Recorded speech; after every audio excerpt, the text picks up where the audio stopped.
Então, boa tarde a todos. É um grande prazer ter mais uma sessão do nosso seminário de Teoria dos Números, hoje com a presença do professor Davi Lima, da Universidade Federal de Alagoas, e ele vai falar conosco sobre a distribuição de subconjuntos dos naturais nos reais e nos p-ádicos. Obrigado, Davi, por ter aceito o nosso convite. Um prazer ter você aqui. Muito obrigado, eu agradeço o convite. É um prazer para mim estar falando aqui no seminário de vocês. E, bom, assim, eu escolhi falar sobre esse tema porque é o seguinte, em algum momento eu estava me perguntando, né? A gente estuda subconjunto dos números naturais, em geral, como subconjunto de R, porque nós usamos, bom, tudo bem, os naturais têm a sua ordem própria, né? E dos naturais nós construímos os inteiros, dos inteiros nós construímos os racionais, e dos racionais nós fechamos os racionais com a métrica, com o valor absoluto usual e obtemos a reta.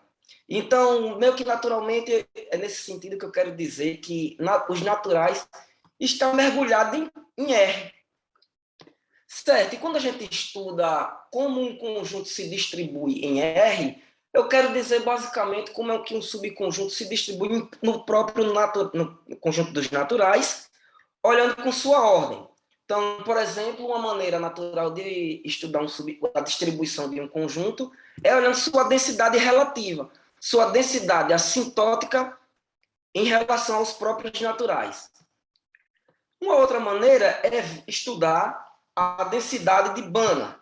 Então, aqui é mais ou menos o que eu falei, né? A densidade de Banach, pessoal, é o limsup do cardinal do E interseção I, dividido pelo cardinal de I, onde o I é um subconjunto, é um intervalo dos naturais da forma Mn. Então, aqui eu tenho n menos m elementos nesse conjunto I aqui, e eu intersecto com esse cara. Então, logicamente que o D estrela de E é limitado. Logo, eu posso tomar o seu limsup. A este limsup nós chamamos de densidade de Banach. Então, basicamente, a gente vai olhando o conjunto dos o E dentro da reta que eu escrevi, eu desenhei a reta real e estou comparando com os naturais. Então, nessa reguinha aqui, que é o I, eu olho quantos caras do E nós temos. Então, aqui, por exemplo, nessa figura nós temos 5, 5 em 8. Beleza. E o I e o M menos N vai para infinito, que é o que significa isso aqui. O cardinal do I vai para infinito. Então, esse carinha aqui, o I, que é a minha régua, ela vai andar nessa reta, tá? Então, é nesse sentido que eu quero falar da distribuição de um subconjunto dos números naturais em R. O meu parâmetro aí está baseado nessas minhas réguas, tá?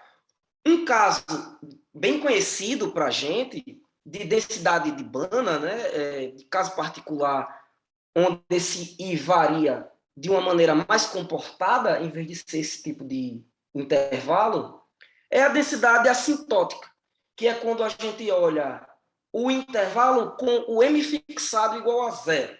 Né? Então, o intervalo é basicamente começar do 1 e terminar no N. Então, o D de E, que é o limsup dos N indo para infinito, né? Nesse caso, é o cardinal de E interseção IN dividido por N. Isso aqui a gente chama de densidade assintótica de E. Certo?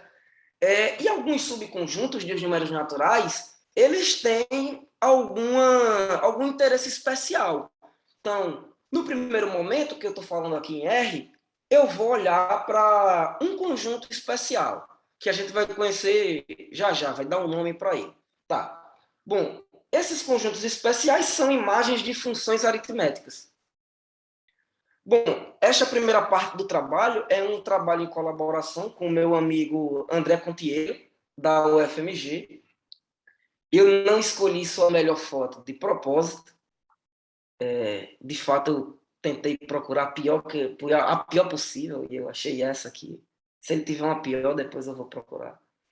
E eu tenho certeza que ele reclama bastante dessa foto que eu escolhi e ele vai tentar descontar. Bom, então, o que é uma função aritmética? Uma função aritmética é somente uma função dos naturais nos complexos, tá? A gente poderia restringir também, somente olhar um subconjunto de n contido em Z, né? Nos complexos. Eu botei de n em C porque é o que eu estou interessado aqui, tá? E temos uma função famosa, que é a função phi de Euler. Bom, é a função totem de Euler, né? E ela é definida como sendo o número de elementos entre 1 e n, cujo MDC é 1 com n. O número de elementos entre 1 e n, cujo MDC com n é 1. Tá? O que é que a gente conhece? Nós sabemos que a imagem de potências de primos é a potência referida menos a anterior, e a função é multiplicativa. Então, há uma ação aqui do monóide multiplicativo dos naturais, pega φ de m vezes n e leva em φ de m vezes φ de n, sempre que o do MDC entre m e n é igual a 1. Tá.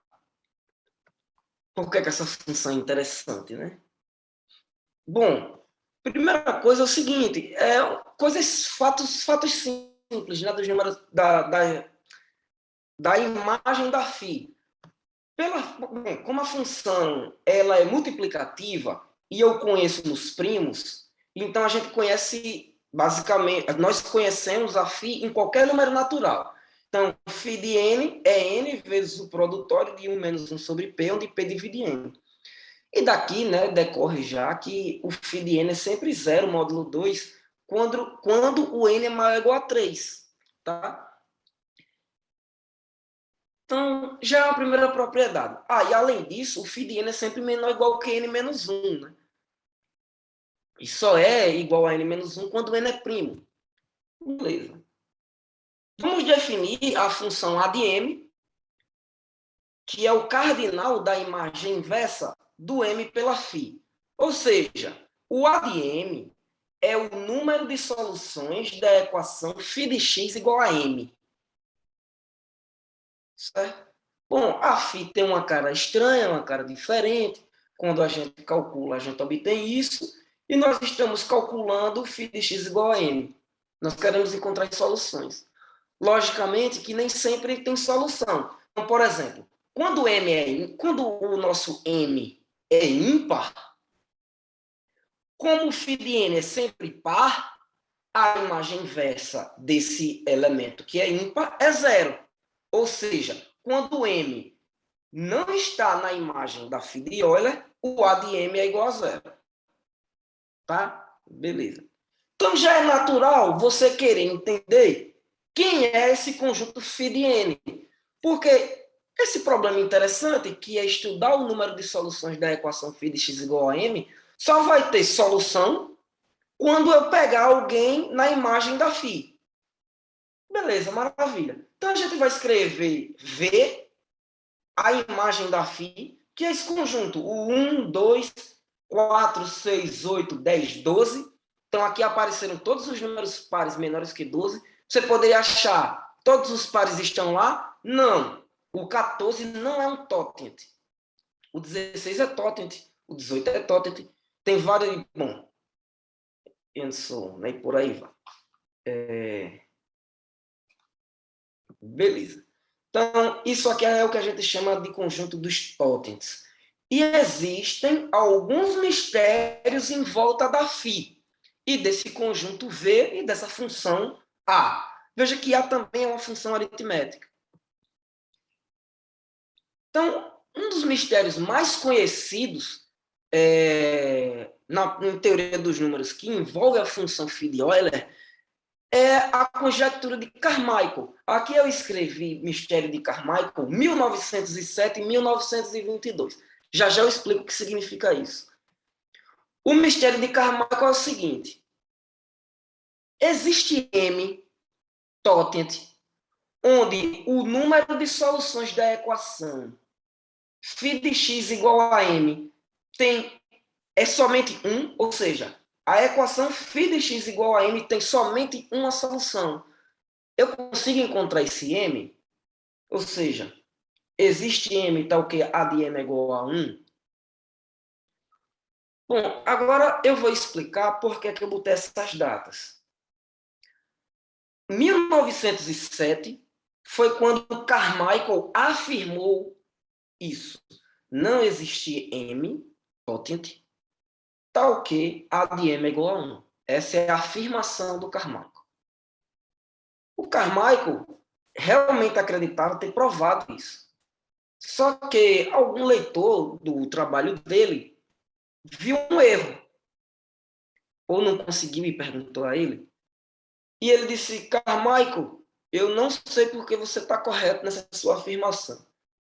Carmichael tentou provar por um tempo, não conseguiu, e em 1922 ele deixou conjecturado. Não existe M, tal que a de M é igual a 1. Beleza. Então, nós temos a conjectura de Carmichael, que vai fazer 100 anos ano que vem, mas ela já está aí rodando, digamos assim, né, desde 1907, como uma afirmação. Tudo bem. Então, entender a função A de M, a função A, é uma coisa interessante. Então, alguns trabalhos começaram a surgir. Né? Então, a primeira pergunta é a seguinte: o A de M é ilimitado? Ou melhor, o limsup de A de M, quando M vai para infinito, é infinito? Bom, essa pergunta surgiu logo, foi de interesse da comunidade já na década de 20 do século passado, e o Pillai, em 1929, ele provou que o limsup do A de M, onde M vai para infinito, é de fato infinito. Tá? Começou, então, a compreensão da função A. O Erdős, nos anos 30, ele provou o seguinte: olha, se existir um M tal que, para o qual o A de M é 1, então existem infinitos. Vão existir infinitos M's tais que o A de M é igual a 1. Certo? Ou seja, se existir um M tal que o número de soluções da equação φ de x igual a M é exatamente 1, então vão existir infinitos M's. E o Erdős mostrou mais. Ele considerou o conjunto V1 dos tótens, tais que o A de M é 1. Ele provou que a densidade relativa do M, desse conjunto V1, em relação ao conjunto dos tótens, que é esse número aqui, d tio, isso é de fato positivo. Então, não somente é infinito, como tem uma probabilidade positiva, né, é uma probabilidade condicional nesse caso, tem probabilidade positiva no conjunto dos tótens de você escolher um tótem tal que φ de x igual a m tem exatamente uma solução. Ok, então o pessoal, a comunidade começou a trabalhar ativamente, foram vários resultados nessa direção. Precisamente, na década de 50, o Sierpinski, ele deixou o seu mistério no ar. Ele disse, olha, é o seguinte, eu não sei a conjectura de Carmichael, mas eu acho que para todo K maior ou igual a 2, existe um tótem tal que o A de M é igual a K. Ou seja, o número de soluções, ou seja, o número de soluções de φ de x igual a m é exatamente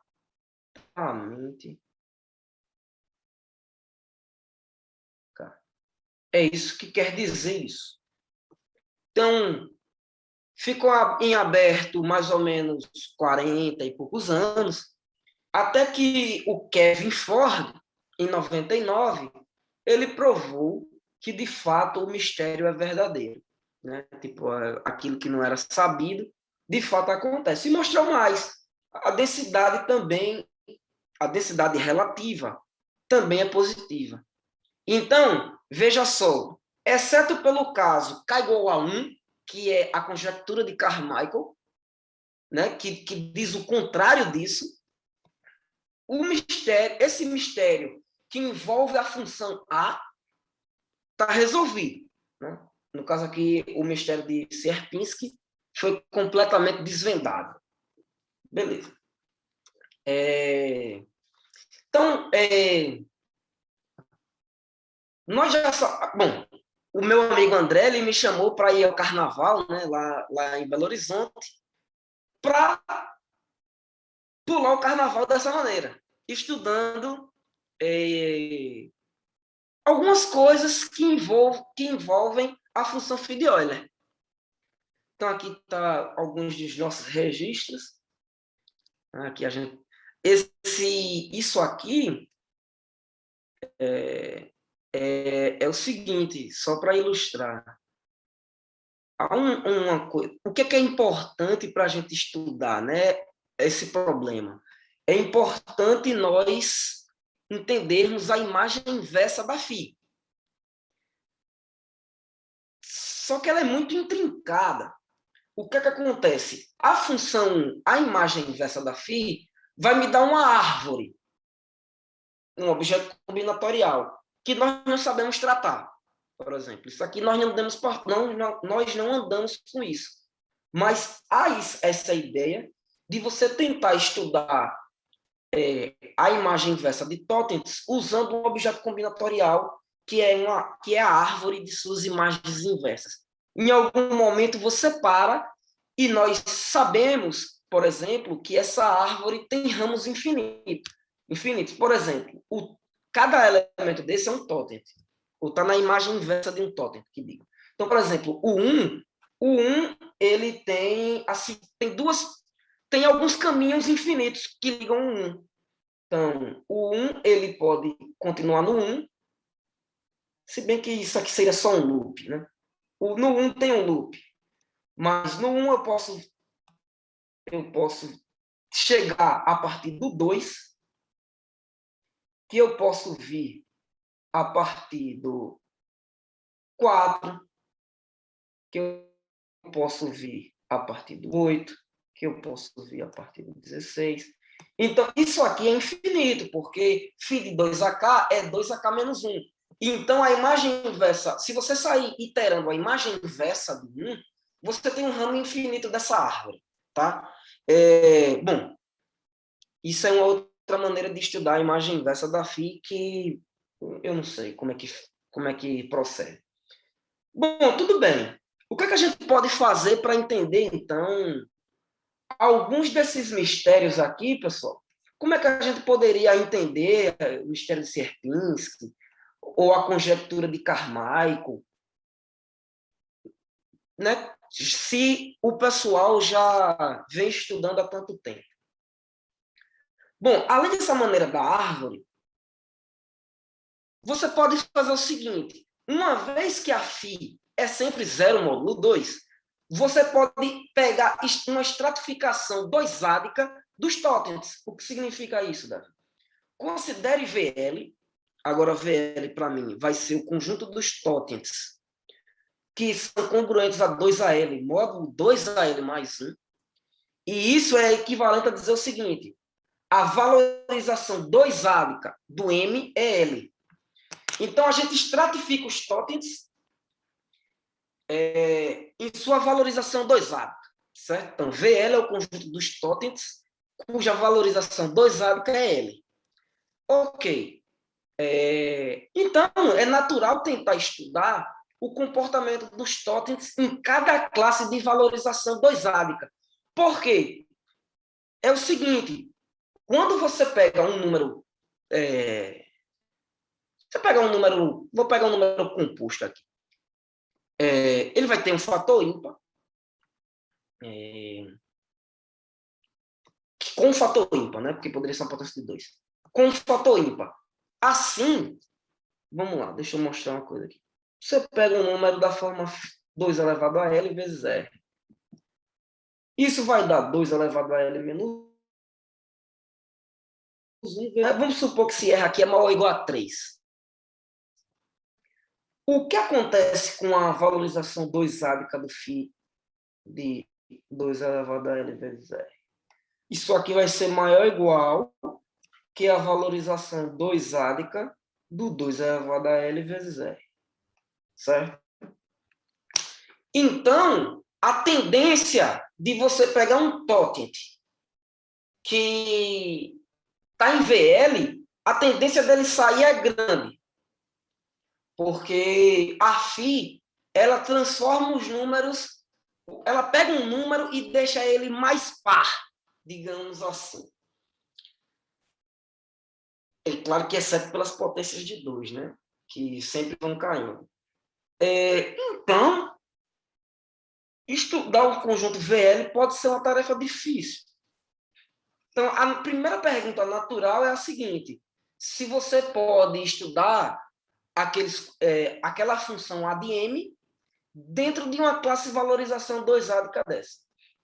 Então, bom, nós procuramos, né, não vimos trabalhos que tivessem essa estratificação. E, é claro o seguinte, que se para todo L maior ou igual a 1, o A de M for igual a 1 não tem solução para M em VL, então a conjectura de Carmichael é verdadeira. Isso eu não sei se simplifica ou se dificulta o problema. Tá? Como, pela rigidez do VL, isso deveria simplificar o problema. Pela rigidez do VL. Talvez alguns L sejam ruins. Também não sei. Mas é uma maneira de tentar ir pelas beiradas. Né?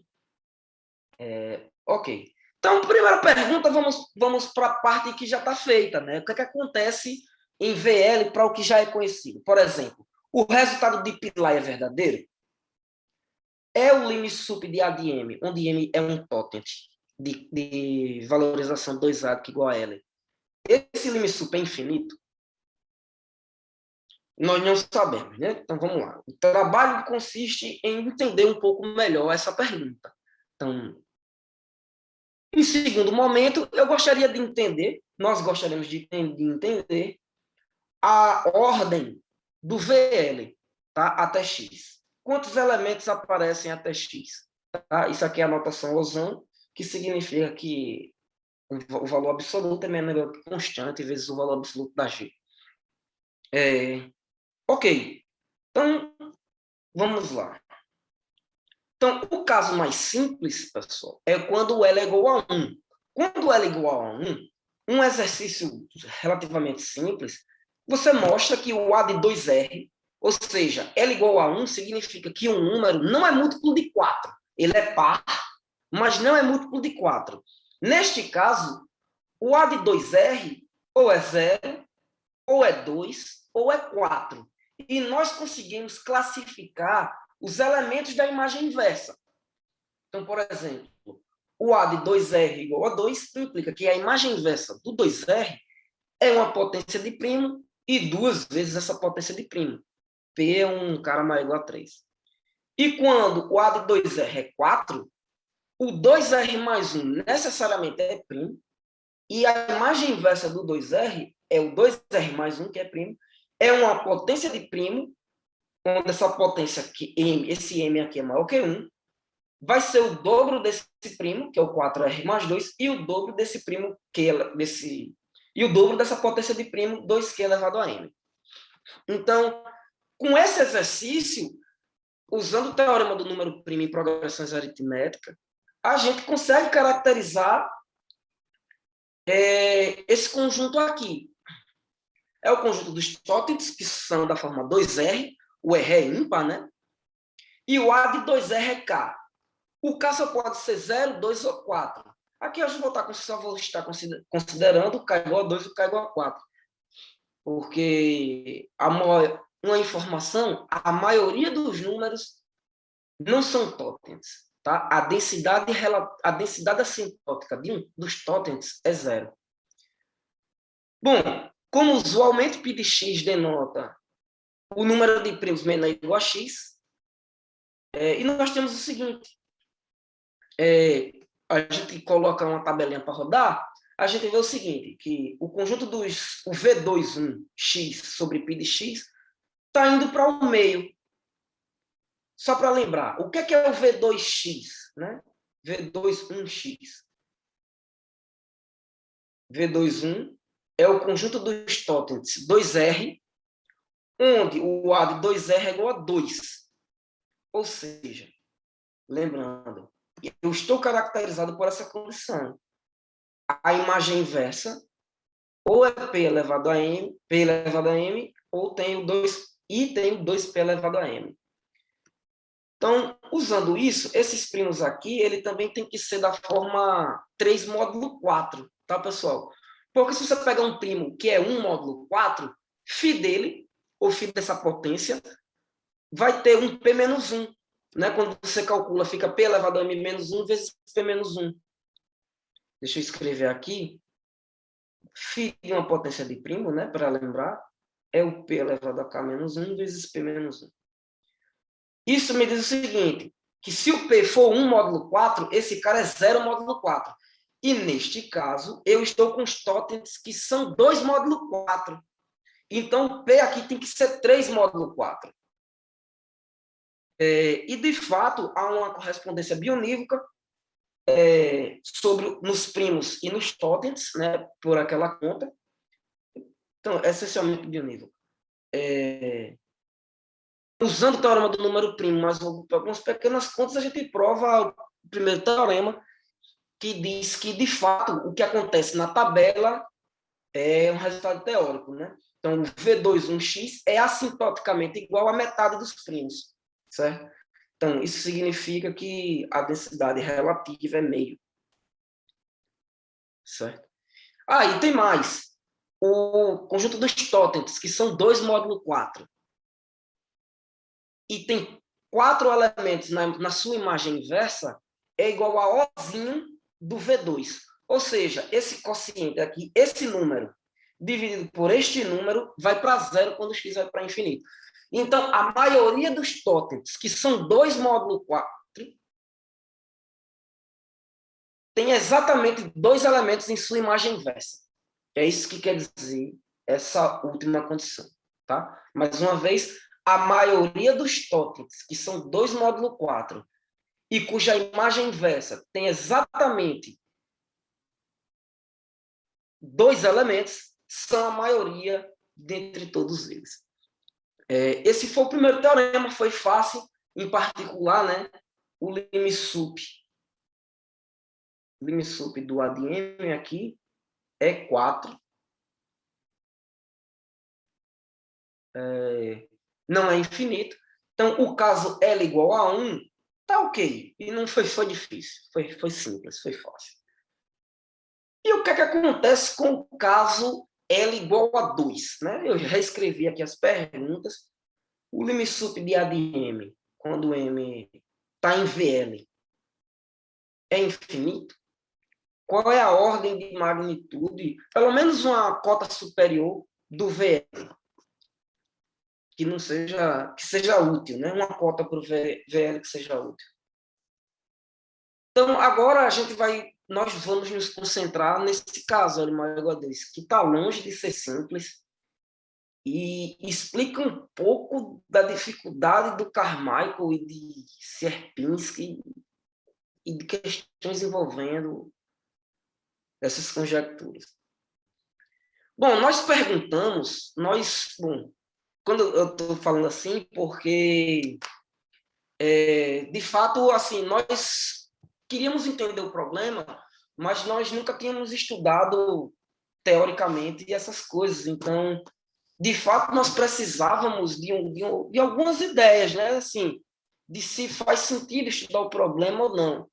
Então, nós mandamos um e-mail para o Kevin Ford, e ele nos respondeu dizendo que parecia muito difícil a primeira pergunta, essa pergunta. Ela parece ser muito difícil. E nos disse que, com teoria do crivo, talvez nós respondêssemos essa. E, de fato, assim, ele, inclusive, deu uma sugestão que a gente poderia tentar usar uma conjectura para verificar se isso era verdadeiro. Eu vou falar aqui. Bom, e aí a gente deu andamento ao trabalho.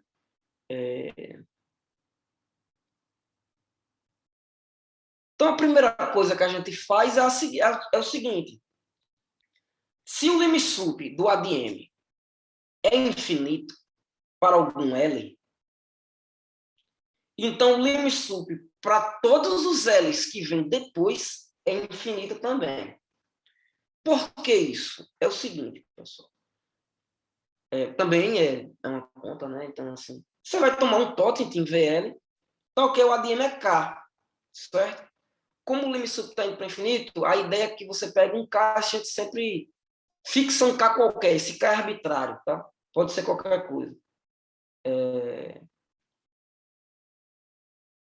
Então, a imagem inversa do M é x1, x2, xk.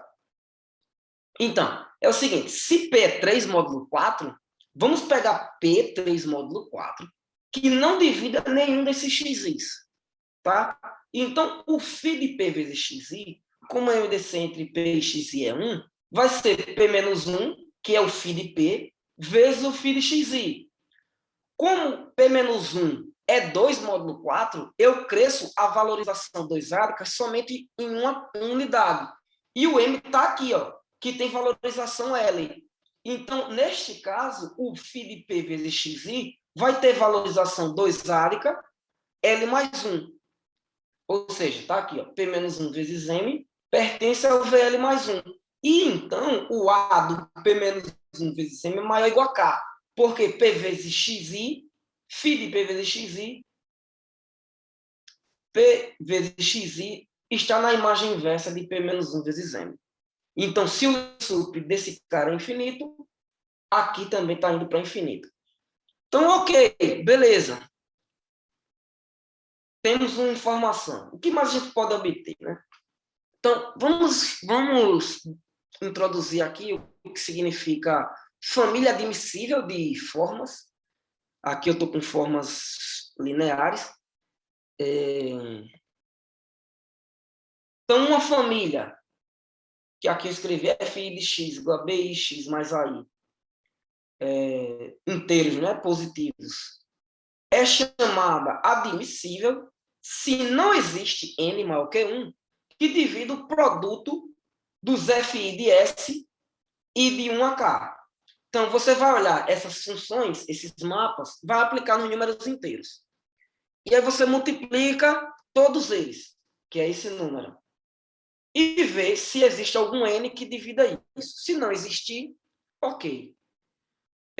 Você diz que f é admissível. Conjectura, que é do Dixon.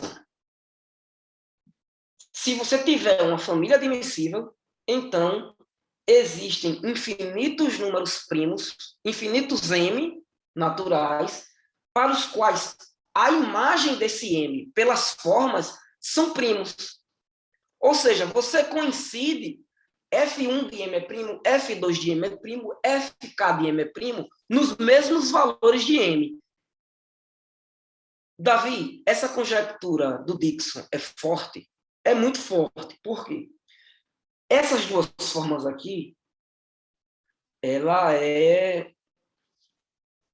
são admissíveis, tá? Bom, essas duas formas são admissíveis. Se a conjectura for verdadeira, então existem infinitos valores de x para os quais x e x mais 2 são primos. E isso a gente conhece como conjectura dos primogênios. Então, a conjectura de Dixon implica a conjectura dos primogênios. Então, é, de fato, demasiadamente forte a conjectura de Dixon. Com a conjectura de Dixon, nós temos o seguinte. Se a conjectura do Dixon for verdadeira, então o limsup do A de M em V2 é infinito. Como corolário, a gente tem que o limsup de A de M, M em VL, é infinito para todo L maior ou igual a 2. Certo. Isso é, digamos assim, uma das primeiras... Foi a recomendação do Ford, né? De tentar usar a conjectura das cálculas de Dixon para ver se valeria para ter esperança. Bom, pessoal, uma vez que essa conjectura é demasiadamente forte, nós tentamos progredir com o trabalho, tentar provar isso aqui, esse corolário, para L maior ou igual a um certo L0, sem usar a conjectura do Dixon. Então, é o que eu vou falar um pouco mais para frente. Então, qual é o sentimento, pessoal?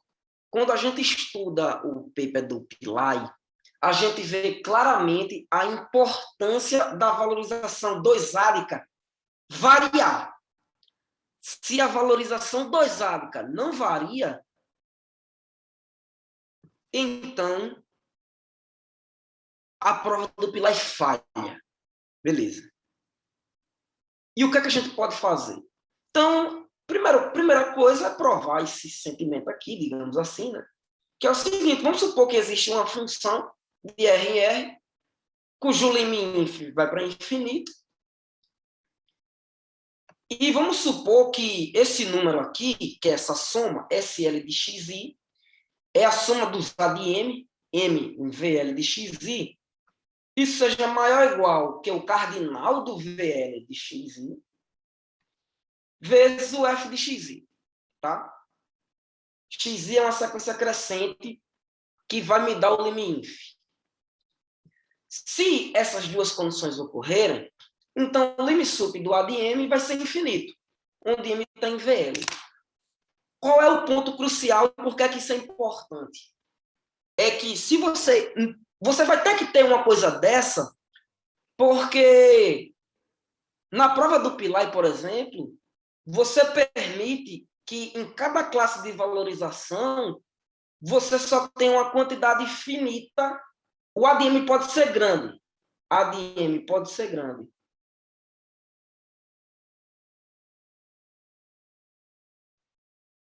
Mas limitado. Né?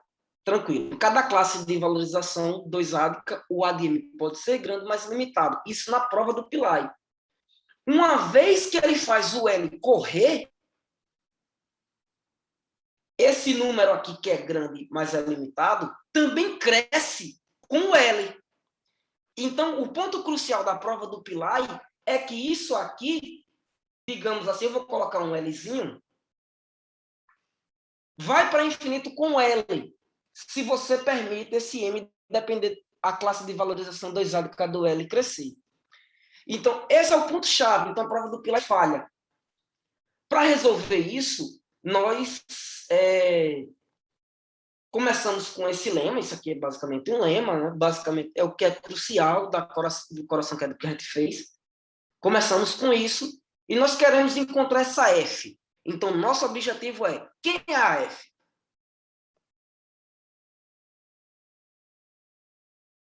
Então, nosso primeiro teorema foi encontrar algo relevante para o VL.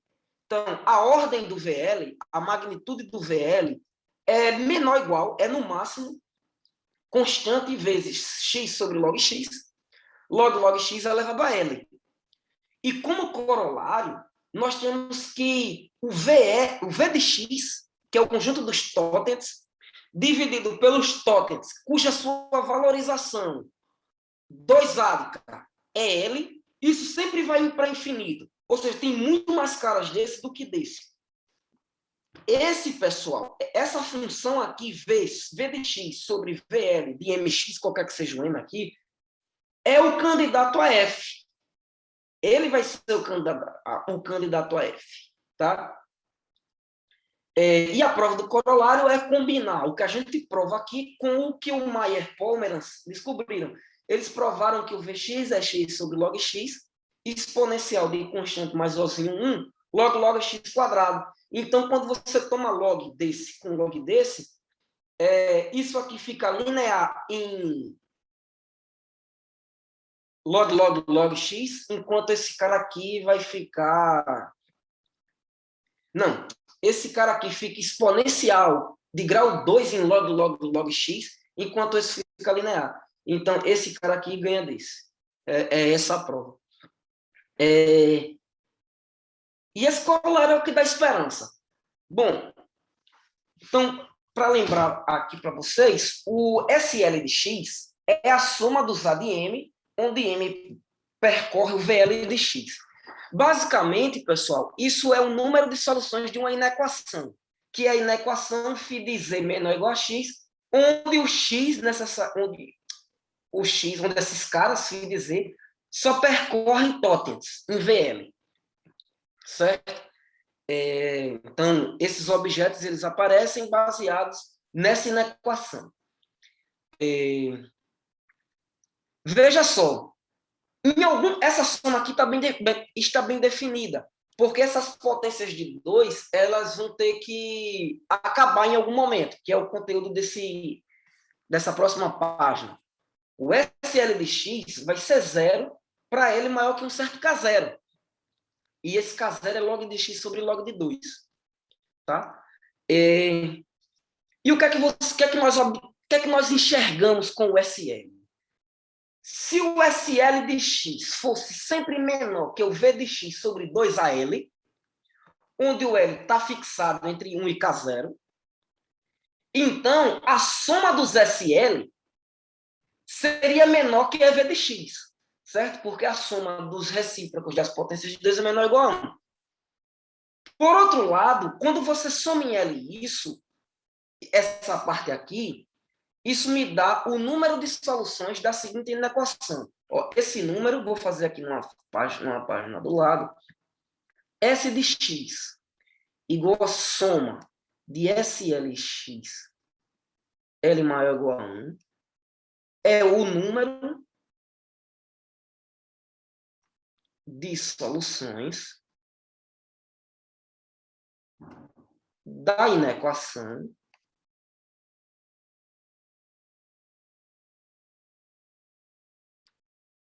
φ de z menor ou igual a x. Ora, todo mundo menor ou igual a x é solução disso, porque lembremos que φ de m é sempre menor ou igual que m menos 1. Então, eu tenho pelo menos x soluções aqui, tá? Então, esse número aqui é maior ou igual a x. Mas x não é menor ou igual que v de x. Isso é falso. Essa contradição mostra que existe um L de x menor ou igual que o K0 de x, tal que o SL de x é maior ou igual que V de x sobre 2AL. Tá? Então, naturalmente, eu não queria que o L crescesse, que é a classe de valorização 2árica desses caras. Só que eu consegui me libertar desse lado. Aqui eu botei o L. O L está mudando aqui. Seria esse L limitado? Ou seja, existe um L maior ou igual a 2, tal que isso aqui. Olha, aqui eu fiz meu pós extremos. Passei esse para lá e esse para cá. Existe um L, tal que isso aqui é verdade? 2 elevado a L vezes SL de x. Sobre V de x é maior ou igual a 1. Então, nós fizemos aqui uma tabelinha, colocamos para rodar por muito tempo. Aqui está até 100 milhões. Nós fizemos até 5 bilhões, se eu não me engano, foi 50 bilhões. E, de fato, a resposta, bom, numericamente, sim. Vamos ao seguinte, para o L já 4, à medida que o x cresce, o quociente vai crescendo. Então, não somente é maior ou igual a 1, é maior ou igual que 30. Então, beleza. Aqui está diminuindo. Então, para o L igual a 2, eu não sei dizer nada. Mas parece que está convergindo para 4. Então, parece que para L igual a 2 é verdade. Certo, maravilha. Então, é bem razoável a gente imaginar que, de fato, isso ocorre. Ou seja, que, de fato, isso é verdadeiro. Então, basicamente, o que a gente quer fazer, pessoal, é ver se o limsup do L de x é finito. Isso, você pode lembrar, pode ser que exista um objeto dinâmico que traga o seu L para perto de algum Lzinho, que para mim é 2. Nós conjecturamos que esse L é 2. Então, a gente tem a seguinte hipótese. Suponha que existe o limite inf, de fato, do L de x, certo? Se existir o limite inf de L de x, então o limsup de A de M em VL é infinito. E, em particular, o limsup do A de M para toda a classe superior é infinito. Tá? Então, esse é o resultado, né? Nosso resultado principal dessa parte do trabalho. De fato, nós acreditamos muito que isso aqui é muito mais simples que a conjectura das cálculas de Dixon. O que nós não conseguimos fazer, pessoal, foi provar que esse limsup é de fato finito, e existem algumas maneiras para tentar provar isso. Eu tenho uma ideia que é essa coisa recorrente, que eu acho que existe, e uma outra maneira que aí eu não sei bem, é estudar esse cara. Estudar isso aqui parece ser bem difícil, mas com bastante análise complexa, alguém pode fazer isso. Eu não sei fazer. Nós não soubemos fazer. Então, esse é o nosso primeiro resultado. Né? No caso, a gente estudou como é que está se distribuindo o conjunto dos totens, né? O VL, na verdade, e condicionalmente nós temos esse carinha do ADM. Então, nós estudamos a distribuição do ADM aqui sob o ponto de vista da ordem, né? Então, o ADM está crescendo. É isso que a gente concluiu. Naturalmente, eu não posso fazer isso no conjunto dos números p-ádicos.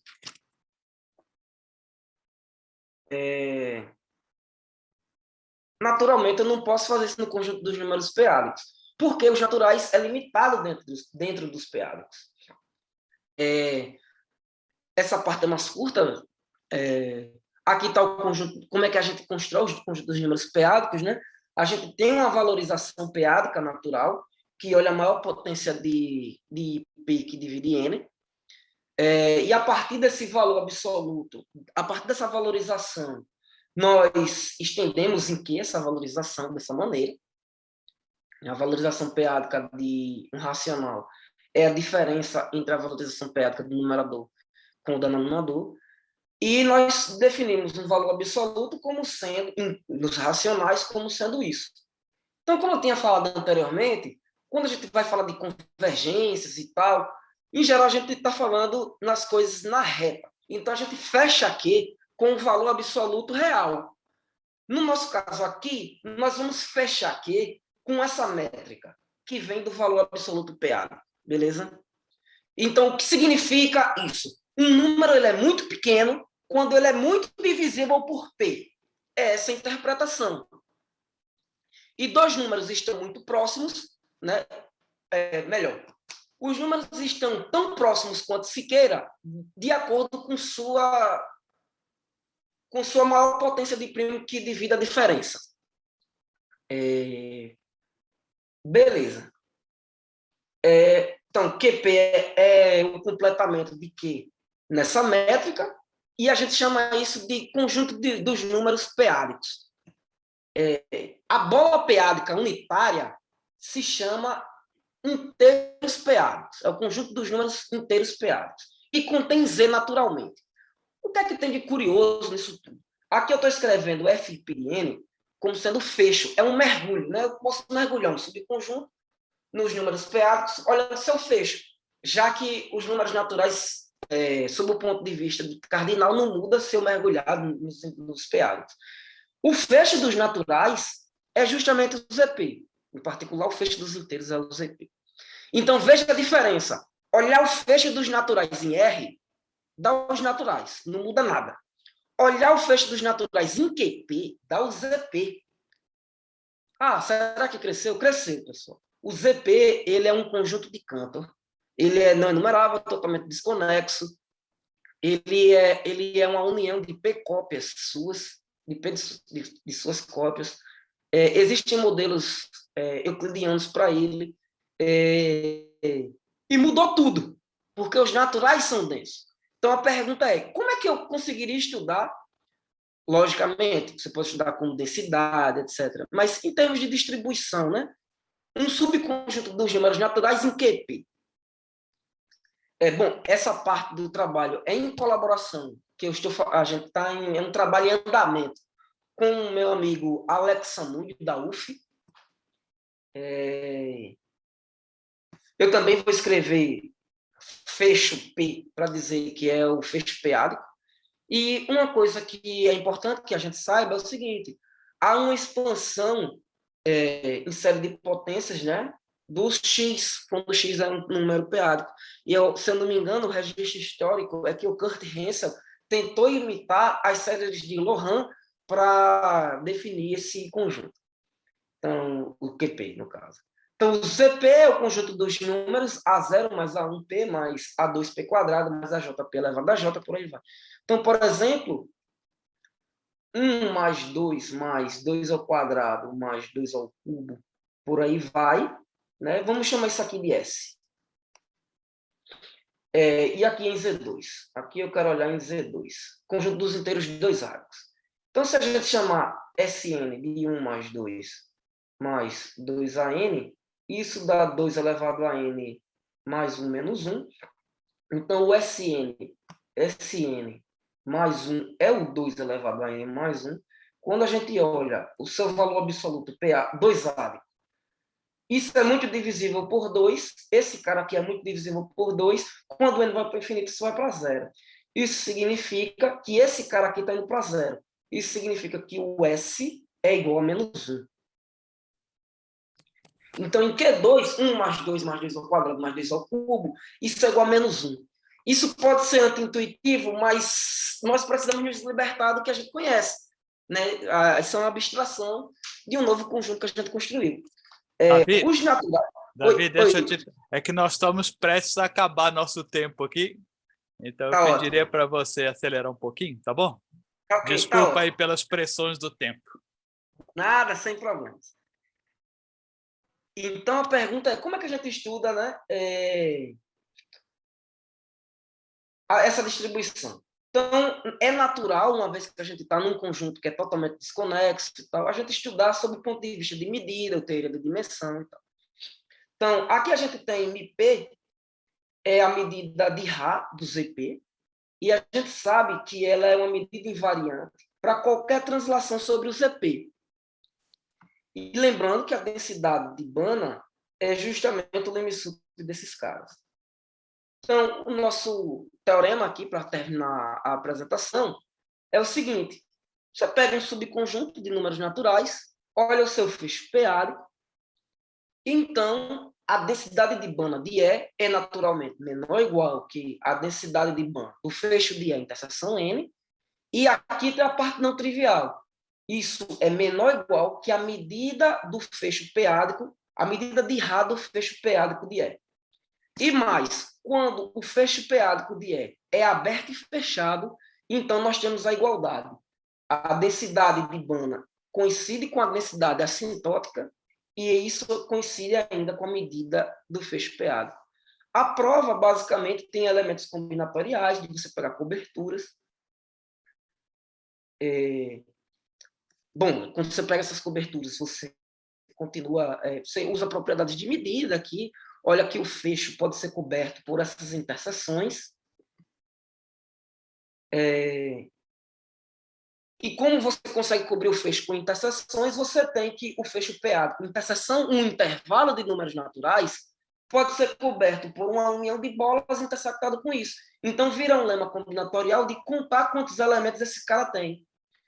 E aí a gente tem um lema que encontra a ordem da interseção de bolas P-ádicas com números naturais, com intervalos de números naturais, e a gente obtém essa desigualdade. Com essa desigualdade, a gente prova o teorema. Certo? O final da prova é usar a teoria ergódica, que a medida é invariante, e usar o teorema ergódico de Birkhoff, porque nós podemos usar porque é unicamente ergódico. Então, basicamente, essa prova, como uma curiosidade para quem tiver interesse, né, em procurar saber se tem outras coisas além, de fato tem. Existe uma coisa chamada counting dimension, e nós provamos que, sob certas condições aritméticas e combinatoriais, essa counting dimension é, de fato, menor ou igual que a dimensão de Hausdorff do fecho p-álico para todo P. E é uma coisa bacana que relaciona um objeto dos números naturais com a estrutura fractal dos números p-álicos. Era isso que eu tinha para falar para vocês, pessoal. Muito obrigado.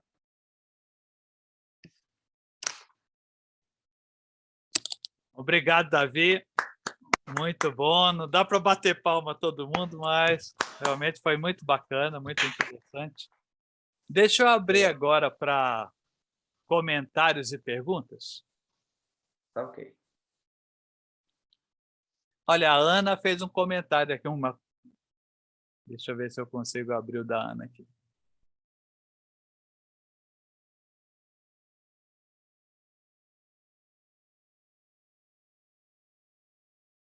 Os objetos que se estuda para... Os objetos usados para estudar essas coisas, em geral, é teoria do crivo. Teoria do crivo é uma coisa analítica combinatorial que você conta primos até um certo x sob a ótica de alguma função. Então, por exemplo, o Vigo Brum, ele colocava... Foi o Vigo Brum que introduziu nessa técnica. E, a partir disso, começaram a serem desenvolvidos outros tipos de crivo, como, por exemplo, o crivo do Selberg. E cada vez que se conseguia refinar os crivos, ou seja, contar os primos que têm certas propriedades e tal, você conseguia obter propriedades para os números. Então, o Brum obteve assim que todo número, eu não sei bem, mas não lembro bem, mas todo número é soma de outros dois que tem no máximo 9 fatores primos, essas coisas. Esse método isso é obtido usando o método de teoria do crivo. E o Hertz usou o crivo para fazer isso. Muito bom. Obrigado. Mais algum comentário, alguma pergunta?